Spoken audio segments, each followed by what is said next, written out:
Satellos Bioscience is a drug development company with a proprietary discovery platform and a very novel approach to treat and potentially modify degenerative muscle diseases. Satellos is initially targeting Duchenne muscular dystrophy, and CEO Frank Gleeson and CFO Liz Williams are joining us to give an update and provide milestones on the company's progress and those potentially huge impacts that this could create for those suffering from Duchenne muscular dystrophy and potentially other degenerative muscle diseases as well. I'm Martin Gago with Market Radius Research. It's Thursday, May the 23rd. Please remember, this is neither a recommendation nor investment advice. We're here to learn about the company. Frank, Liz, thank you very much for joining us. Great. Thank you, Martin. Really excited to be here with you and your audience and our audience together. This is what we hope will be a series of these updates that we'd like to give to the community and keep people apprised of the progress of Satellos.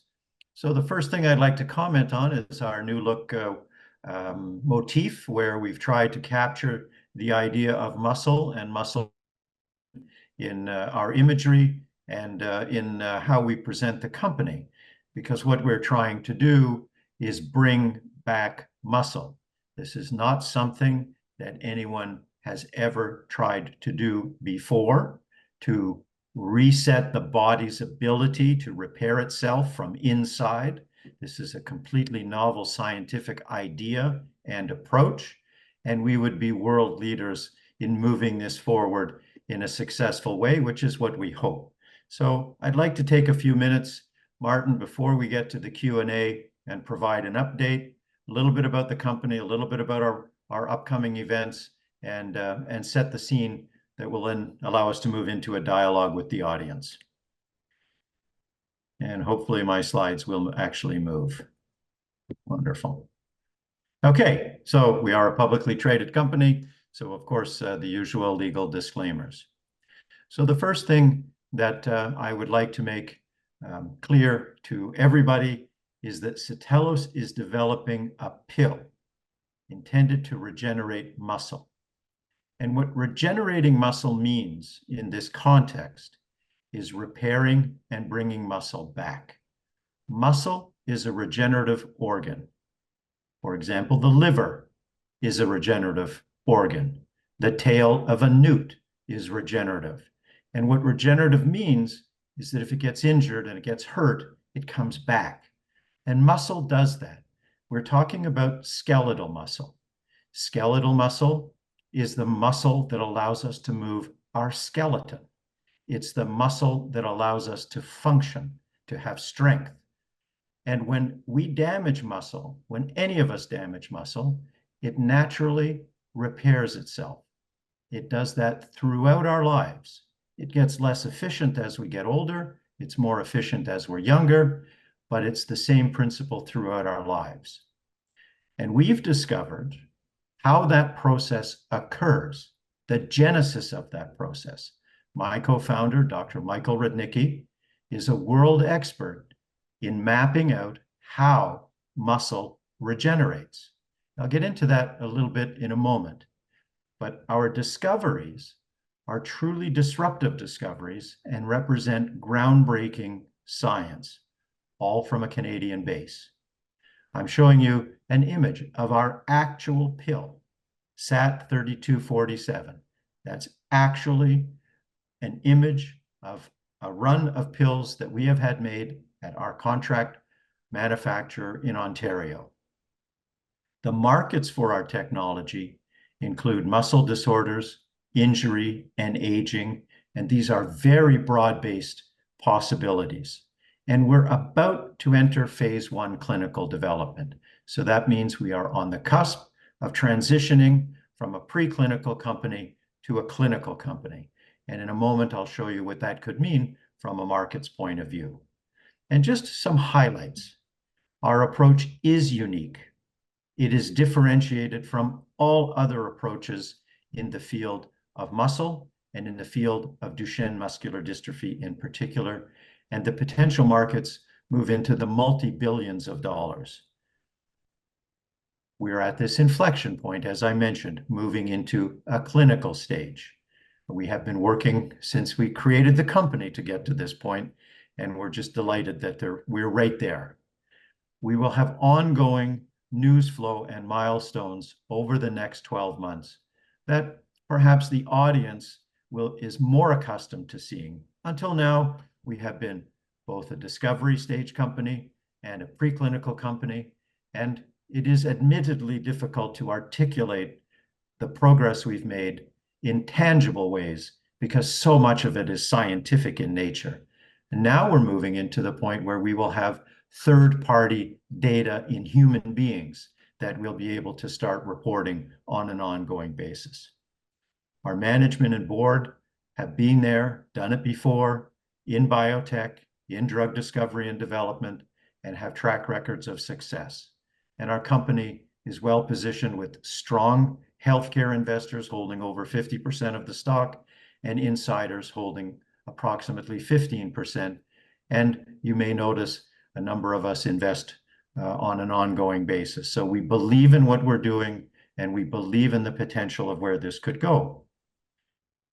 Frank, sorry to disturb, just on that last slide. When I opened up this, or when I first saw this slide, I said, wow, that's a pretty bold statement to lead off here, to regenerate muscle. That would be quite an accomplishment. Well, that's exactly what we're trying to do. And so there used to be an old expression, don't keep your light under a bushel. This is what we're trying to do. This is the essence of Satellos. If we're successful, this is exactly what we will do. And in the case of children with muscular dystrophy, we will bring back their muscle. That's the whole purpose of Satellos. That's what makes us different. Nobody else is trying to do that. We're the only people trying to do that. This will be a medical first. This is very much like the days in the 1920s and 1930s when insulin was discovered. Those individuals at that time wasted away and died, and they looked like living, walking skeletons. And instantly, upon being treated, their lives changed because they were able to properly function. Their pancreas was failing, but they were able to now deal with sugar. We analogously are trying to help these children deal with muscle regeneration. Their bodies are not able to properly repair and regenerate their muscle cells. And all muscle fiber is a muscle cell. A muscle fiber is actually a long cell. The cell can be as long as 30 centimeters, spanning the full length of a bone, in the case of thigh. And so you have a 30 centimeter or 12-inch cell that has many nuclei. And throughout life, it replenishes those nuclei. And it does so by creating new muscle cells. And when you can't do that, your muscles can't repair themselves. And so this is what we're focused on, helping the body to repair its own muscle. It would truly be revolutionary. And this is what we've been working on. It's also why, it has taken us a little bit of time to get to this point. There's been a lot for us to try and figure out, including, not least of which, inventing the pill to do it. And the fact that this would be a pill that someone would take by mouth on a daily basis is just, to us, mind-blowing. So we hope everyone can get excited about it. Of course, we have to prove it. That's why I keep saying, if we're successful, if we can do what we think. But this is what we're seeing happen in the animal models when we study our drug. And so that's what we want to move forward with and take this to humans. So where we are today, and I read from the bottom to the top because I like the arrow of time to go up and not down. So if you would bear with me and just look at the milestones we have over the next 12 months. So this is 12 months only. So there'll be more after that. Within the next month, essentially on June 29th, we will be presenting at the 30th annual conference of parent project muscular dystrophy. Some of you may remember that parent project muscular dystrophy invested $1 million US in Satellos in 2020-2021 timeframe. And they've been actively following us and cheering for us ever since. And we're now at the point where they're confident enough that we have made progress, that they would like to invite us to their conference to meet their families, to meet the children, and present our technology and our approach so we can begin to lay the groundwork for future clinical trials in Duchenne patients. This is a big step for us. It's a big endorsement of our progress. In the short term, in the next few weeks, we will be fully complete of our IND-enabling studies and our GMP manufacturing. I already showed you a first run of pills that we've made. So we have nailed down the GMP manufacturing, and we're executing on production and tabletizing of our drug product. We are completing all of the necessary reports that regulators require from all of the studies we've done in animal models to show our drug has the potential to be safe and will not have nasty side effects that we don't know about. We will be submitting a regulatory filing in Australia to begin phase 1 clinical studies, and we will be submitting that right at the beginning of July. So we are on target, as we've talked about, for mid-year to be in the clinical process and starting clinical development. It's a quick turnaround in Australia, and working in Australia gives us 2 benefits. One, it gives us the benefit of time, because often it's possible to assemble the teams and the sites and all of the paperwork that's required more readily. And number 2, there are 43% tax credits available to a company such as ours for all of the work that's done in Australia that qualifies, which we believe the body of our work will do. And we're taking advantage of a legacy subsidiary that we inherited from the ICO days, which we renamed as Satellos Australia. So this, Frank, yes. You're doing this in Australia and submitting your application to the Australian authorities. Are you also doing an FDA US process concurrently, or how does the FDA fit into this process? So it fits in 2 ways. One, in parallel, we'll be talking to the FDA, so we'll make sure that we harmonize. And number 2, we will be bringing the data from these studies back to the US and including them in a wrapper for the US as we move into patients. So our strategic thinking is we do the work essentially in healthy volunteers offshore, because this is the fastest part of the process. And also we can capture significant favorable tax credits. And then we move back to North America when we move into patients, because this is where we get into much more complex medical practice and needs. And so that is our thinking. So we will be reporting before the end of the year on our first phase 1 safety study in healthy volunteers. And that will be an important step for us.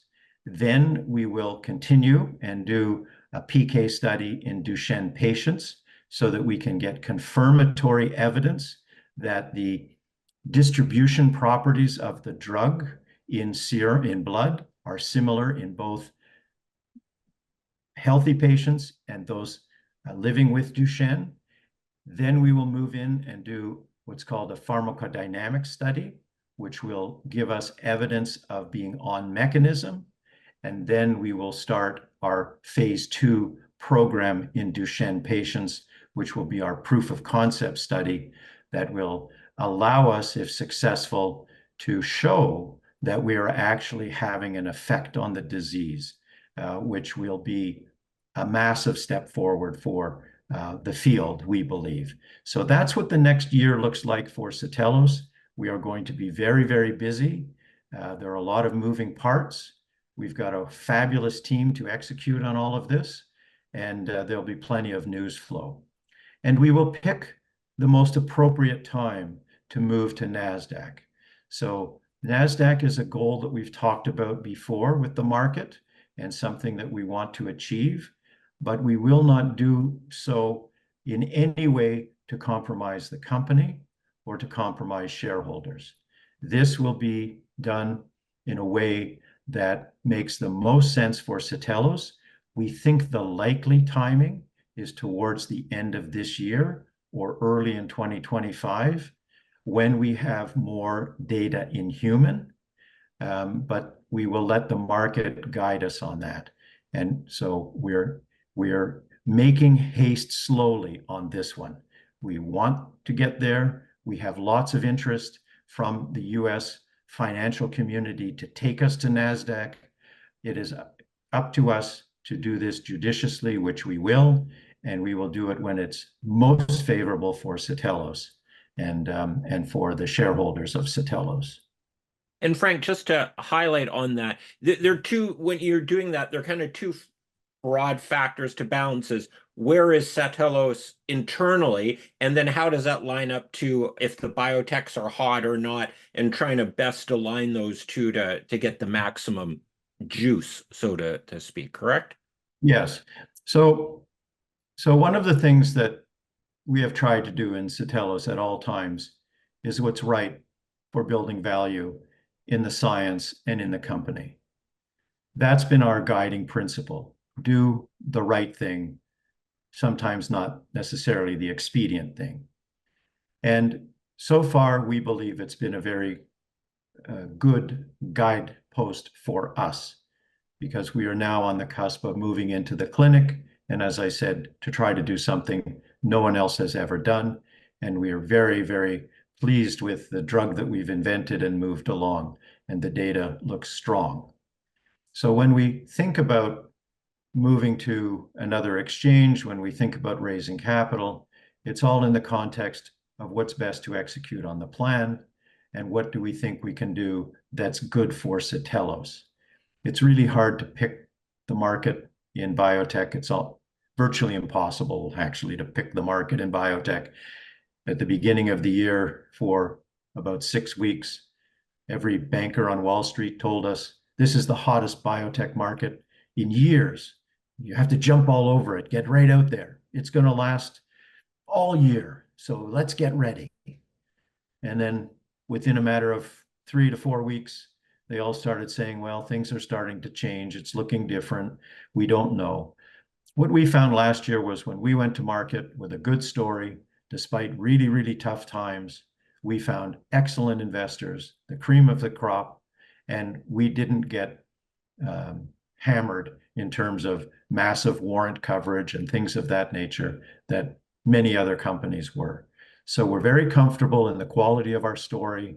We're very comfortable in the quality of the contacts that we have and the networks that we have, that when it makes sense, we'll be able to do what's good for Satellos, and we won't try and force fit anything for Satellos so that we can keep moving forward. That's how we're trying to run the company.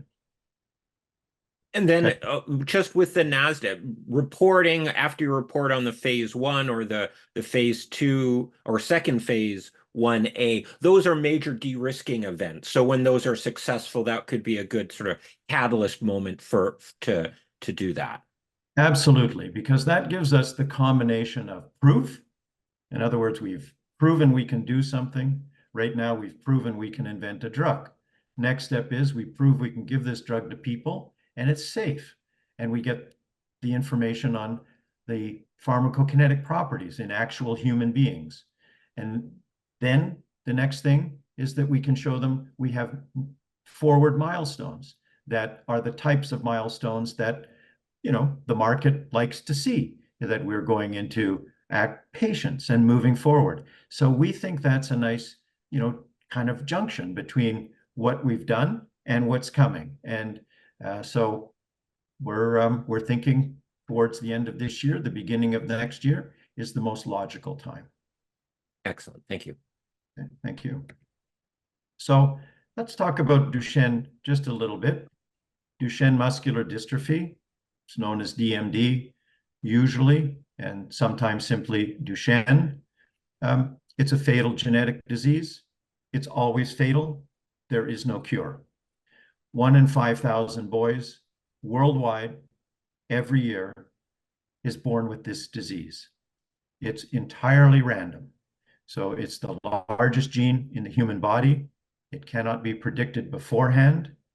And so it's not generally detected until about ages 3 to 5, but it is in the genes. Despite many, many years of research, despite many companies in the space, despite products recently being approved, nothing exists today or in the near future that is truly of a disease-modifying nature, meaning nothing really changes the ultimate course of the disease. We're trying to develop a technology that has the potential to change the course of the disease. And of course, there's substantial medical need and urgency.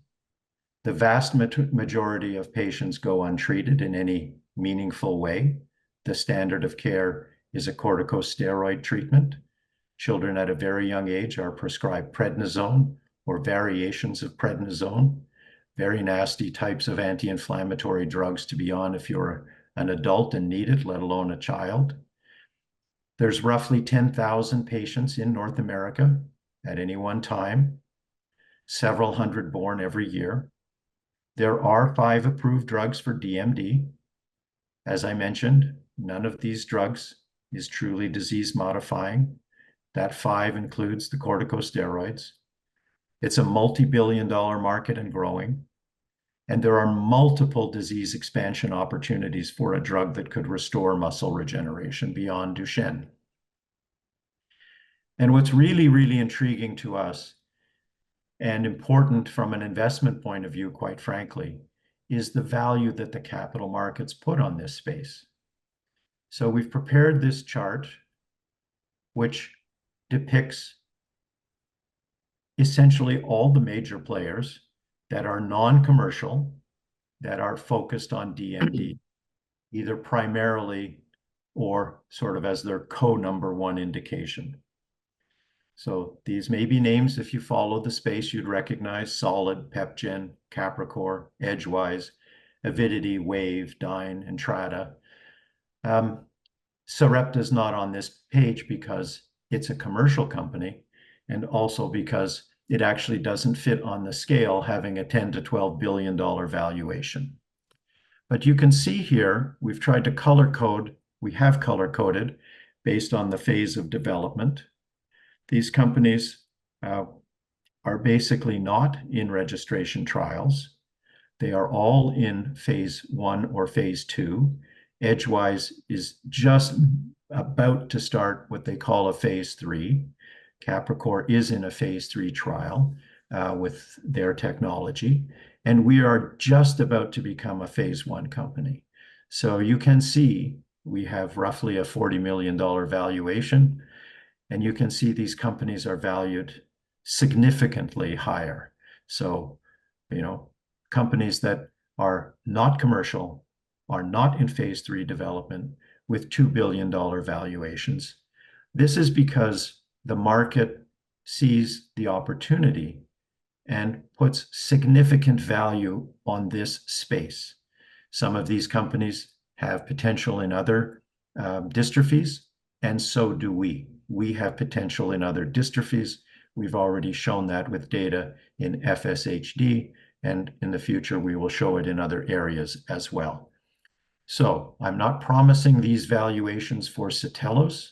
What I am saying to you is that it's starting to make sense to us that as a preclinical, some saw us as a discovery company, the market has not yet been ready to ascribe value of this nature to where we are. We are now moving into clinical development, and we will start generating data of our own, and people will be able to start making judgments about that data. So we're really, really feeling positive about the future. and the market numbers are the market numbers. And Frank, just not to get into everyone else's technology, but your approach to this is very different and more kind of foundational to how the cells work than how these other companies are approaching it, correct? Well, yes. So every company on this list, with the exception of Edgewise, is developing some form of gene or cell therapy. So every one of these is fundamentally genetic in nature. That means that, and I'll talk about it more on the next slide, these are largely fairly complex technologies, often involving infusions, sometimes involving, anti rejection drugs in the case of people being given gene therapy and requiring background anti-inflammatories to deal with the possible reaction to the vectors and so on. This is not simple stuff. The other approaches cost hundreds of thousands of dollars a year in terms of HMO reimbursement. So these are not cheap either. And the one exception, being Edgewise, is focused on trying to reduce the damage that's caused to muscle when muscle contracts. So when muscle contracts, it gets damaged. That's how damage occurs. And so they're trying to reduce that damage. So they have a little bit different approach than all the rest, but all the others are focused on that. And the reason that we are so different is that we're trying to bring muscle back, and we're trying to do it with a pill. And I can show you on the next slide how that's different. So our approach is not just unique, but it's very easy to administer, and it has the potential for being disease modifying. We don't need any bags of solution. We don't need any infusions. People don't have to go into a hospital to get it administered. And we envisage that this would be available and suitable for all DMD patients, regardless of their genetic background. Some of these approaches are specific to certain mutations of the gene and not others, such as exon 51, but not others. Some are restricted to whether a patient is still ambulatory. In other words, you don't want to treat a patient that's non-ambulatory because they're not expecting they'll see a benefit. We can't wait to the point where we can try our technology, but reach the point where we can treat patients in clinical studies who are either ambulatory or non-ambulatory. This opens up broader market opportunities for us from a company point of view, from a drug development point of view, from a medical point of view. It creates hope for patients who currently lack that. And it won't matter whether a patient has been on gene therapy or not before they receive our treatment. We can be an add-on to all of those. Right now, if a patient receives gene therapy once in their life, they can never receive it again because of the buildup of possible antibodies against the treatment. There will be no such restrictions on our technology. This will be available to any patients, and we think that's a really good thing. We have a very strong team with proven capability in biotech and drug development. We have been building this team carefully, step by step, over the last 2 or 3 years in particular. Of course, I've mentioned Michael Rudnicki, my co-founder and colleague, Phil Lambert, who heads up our drug discovery and is responsible for pulling the team together to get us to 3247 as a drug candidate, and has done this 25 other times in his career, in other situations with other drugs, taking them from discovery through to clinic. Liz Williams, who has experience with multiple biotech companies, including taking at least 2 Canadian companies to NASDAQ. Mike Cross, who has worked with me in the space for probably 30 years that we've known each other, and has been involved in many startups, many new companies, some of which were his own companies. And Courtney Wells, who has extensive experience in clinical development, including taking at least two highly relevant drugs from what we're trying to do into towards FDA approval. One in the Duchenne space, one of the corticosteroids, and one in the spinal muscular atrophy area, Zolgensma. And we have just a fabulous board of directors with lots of experience and international in nature. Frank, Yeah. sorry to interrupt.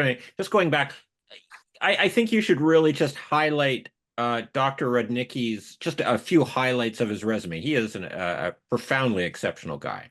Yeah, so we've highlighted on the slide some of his papers, the Nature Medicine paper and then a cell stem cell paper that really represent the genesis of the science of Satellos, which is the discovery of this problem in Duchenne muscular dystrophy where children are unable to repair muscle because their stem cells aren't functioning properly.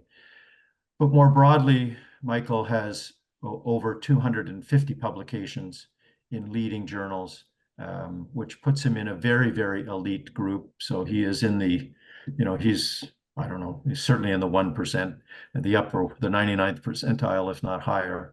He's a member of the Royal Society of the UK. That's a big deal as an individual who was born in Canada. There are only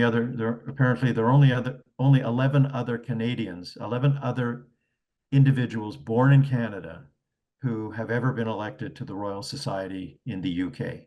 That society goes back to Darwin and Newton and all of the scientific greats of time. And so he's in that class. He's considered to be an elite amongst elites. And he truly is. And again, if we are right and we can show this in patients, this is a breakthrough, an amazing breakthrough that he will be well recognized for, I'm sure, by his scientific peers. And he's also a wonderful scientist to work with and a great head of discovery for Satellos. So he really is, a giant in his field. And it's fantastic that it's also, a Canadian source for us. So moving on, our financial sort of story is fairly straightforward. And Liz, if you don't mind, I'll just keep rolling on through the slides. I think many on this call know the company was founded in 2018, and we went public by a reverse takeover in November or September of 2021. I mentioned earlier we have 15% insider ownership amongst the founding group, approximately 50% institutional ownership, and a venture philanthropy partner with Parent Project Muscular Dystrophy. And on a fully diluted basis, we have 180 million common share equivalents. At the end of March, we had 33 million in cash in the bank, which allows us to execute on what we're talking about on this call today. And our call symbols, MSCL and MSCLF. And just to wrap up the formal part of this presentation, this call before we get into the back and forth, the Q&A, is a summary of the milestones in a different format than we talked about earlier. So reading from left to right from Q3. So coming up in a few weeks' time, we will file in Australia. Their documentation is called an HREC. It stands for Human Resource Ethics Committee. So it's basically their equivalent of an IND, or what we have in Canada as a CTA. That will allow us to move into our first safety and PK study. We will do that and conduct that over the 6 months between now and the end of the year, or between the beginning of July and the end of the year, in healthy volunteers. That's standard protocol. There's nothing unusual about this. There's nothing different in the sense that this is the required and normal step with a new small molecule drug. And so we'll be able partway through to give a sense of progress. So we'll have some interim information, and then we'll have the final data by the end of the year. That will allow us both to report on that and also to move to the next step of our plan, which is the following 6 months, which is to then also do a PK study in Duchenne patients. And sometimes between healthy patients and those with an illness, there can be differences in how their bodies accept the drug and distribute the drug. And so we want to make sure before we pick dosing for our clinical trials that we get as much information as possible to guide us. And in parallel with that, we will do a pharmacodynamic or mechanism of action study. So this is to illustrate that we are on target in modulating stem cells in the body, and also to explore different dosing patterns so that we pick the right approach when we get into Duchenne patients for our proof of concept study. So we will first de-risk by showing the drug is safe, and then we will de-risk by building as much information as we can to inform the clinical trials that we will do in Duchenne patients, because when we get into proof of concept, we don't want to get it wrong. We want to get that as right as we possibly can, and we want to understand as best we can what we will see and how we will see it so that we can measure it. So if you can't measure it, you can't get credit for it. And towards this time next year, the middle of 2025, is when we will be able to submit our regulatory filings to begin what will then be phase 2 development, which will be moving into younger Duchenne patients and attempting to illustrate a benefit for those patients in proof of concept studies. And I think that kind of brings us to the end of the formal presentation, Martin, and we can take it from here, or you can take it from. All right. Just to clarify, on the phase 2, will that come back to North America and the US for the ongoing trials here, or will that continue on in Australia? The phase 2 will be centered out of North America. The center of gravity is the US, not Canada, but there will be Canadian sites as well. We are in discussions now, preliminary discussions with multiple sites across North America to gauge interest. We're not allowed to have formal sort of discussions until we get through the phase 1 period, but we are beginning those informal discussions. And we also will be announcing in the next, maybe next week or the week after, the formation of a clinical advisory board of leading luminaries, largely US-based, but some in Canada and some in Europe, that will work with us on the design of that phase 2 trial. So that is what we're building to. In your phase 1, it's obviously with safety and tolerability. Will you be able to gather any sort of mechanism impact on the healthy volunteers as well, see how it affects my muscles, or will there be other secondary information you'll be able to gather from that? So in the first study that we do between now and the end of this year, we do not anticipate that. And the reason for that is that this mechanism, the mechanism of regeneration, of muscle regeneration, requires injury. So the reason that this can work, we believe, in a Duchenne population is that they are experiencing muscle injury all of the time. Their muscle is contracting and being damaged all the time, and it can't repair itself. So they're in a constant state of muscle damage, whereas you or I or non-Duchenne patients fundamentally are not in that kind of a cycle. So unless there's a serious injury, we wouldn't expect to see regeneration at play, which is why we are designing a pharmacodynamic study to follow. So first show it's safe so that we can get clearance, and then we will do a pharmacodynamic study. So we're in the process of designing that study now and plan to execute that study in the first half of next year. All right. Going back to the market and going down to NASDAQ, also often what happens with that, and given your share price, not just your market capitalization, would you consider, or would a share consolidation be potentially on the roadmap?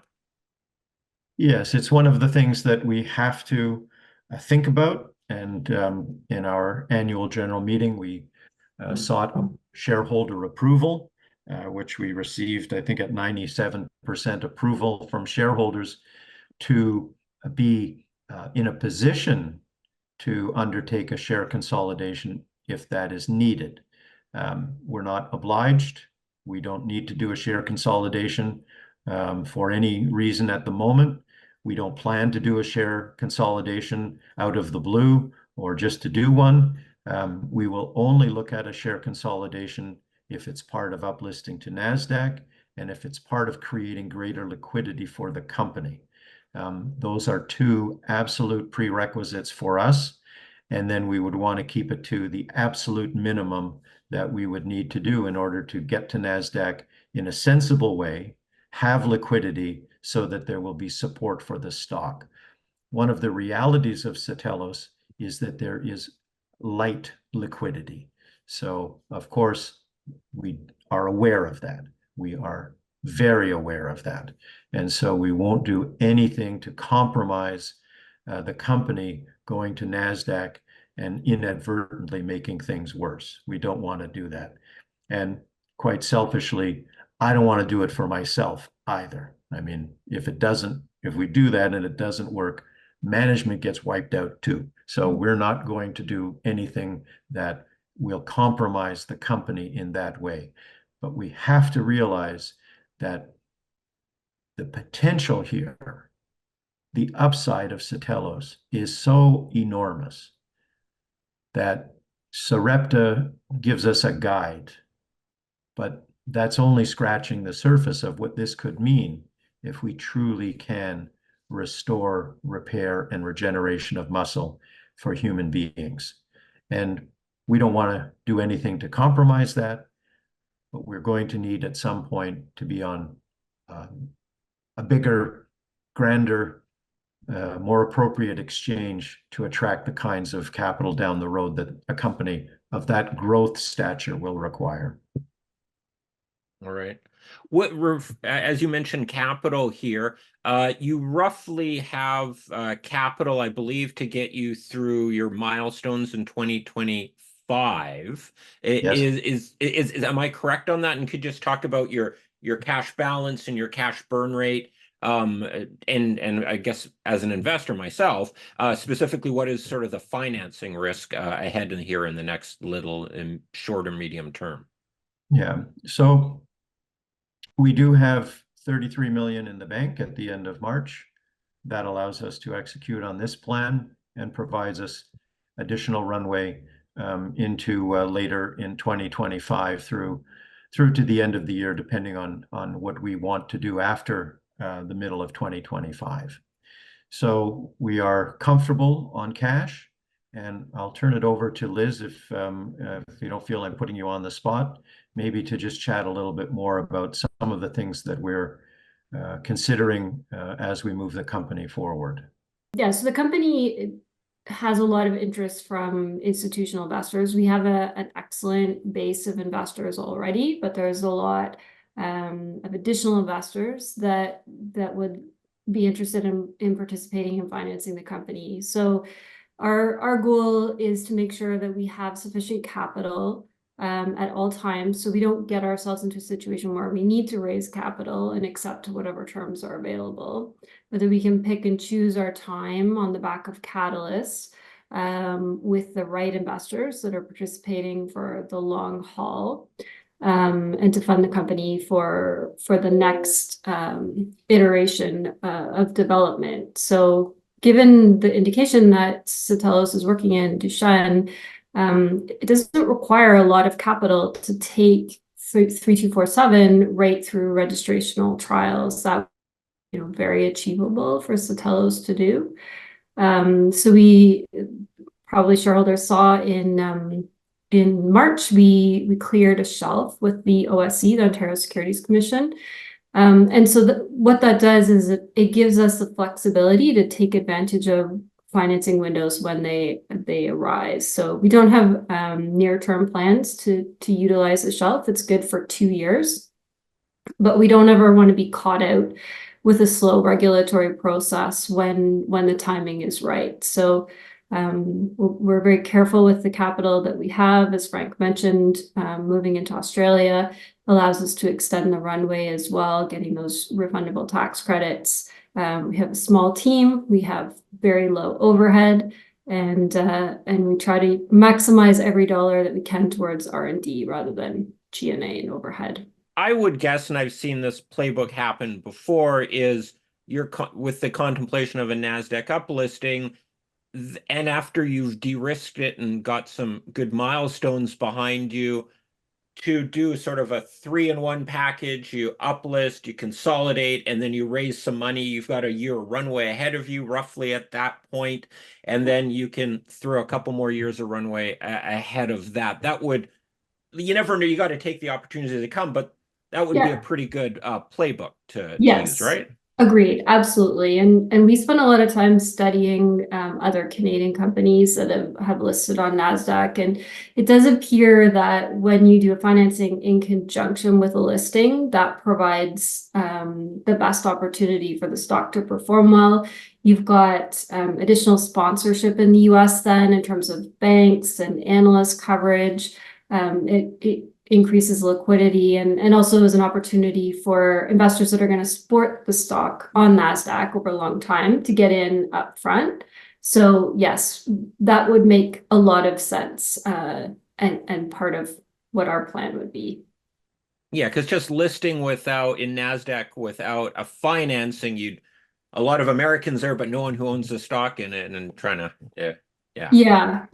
We often look to Bellis as a good example of kind of what we would aspire to do, and that's what they did, a financing in conjunction, like within a couple of days of the listing, and the stock performed. They also did a reverse share split with the financing and the listing, and it all just fit together really nicely, and the stock performed very well after all of that. So that would be our goal, definitely.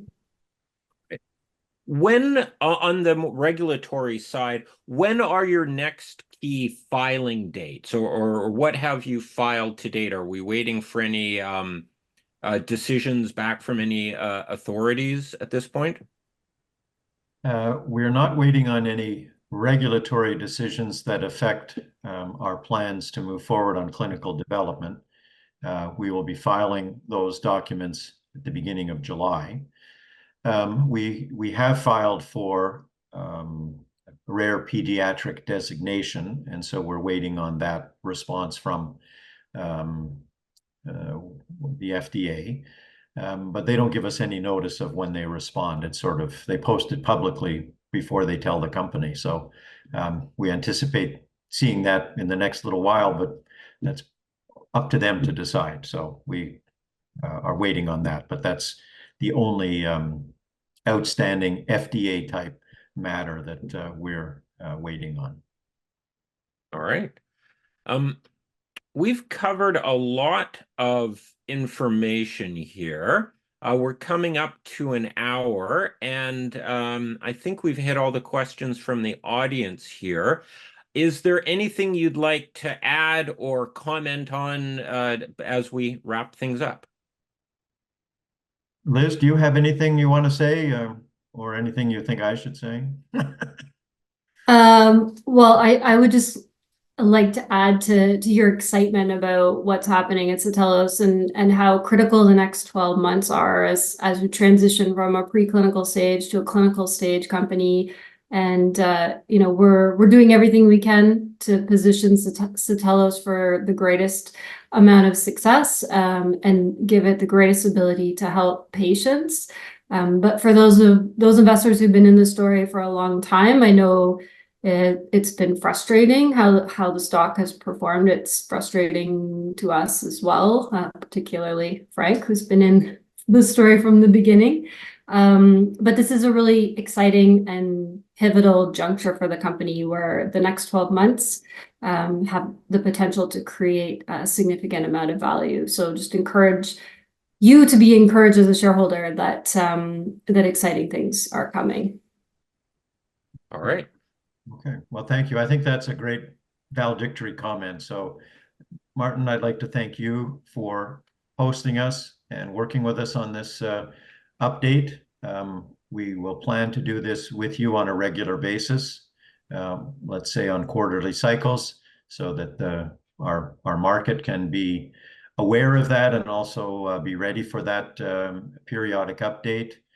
And I appreciate the support. I appreciate the interest in Satellos, and you probably have gathered from this presentation and others that we've given that the team is truly dedicated to moving this along, and we think we can make a real difference, both in terms of lives, but we can also make a difference in terms of creating value, creating financial value as we move along. We've created a lot of scientific and technical value. We all want to see it translated to market value. It's always nice doing well in the stock market, but it's great when you can do well and do good in the market. So here's to Satellos on that front. And thank you very much. I look forward to our future discussions. Have a great day and talk again soon. Okay, Thanks, thank you very Martin. much. Take Bye care. now.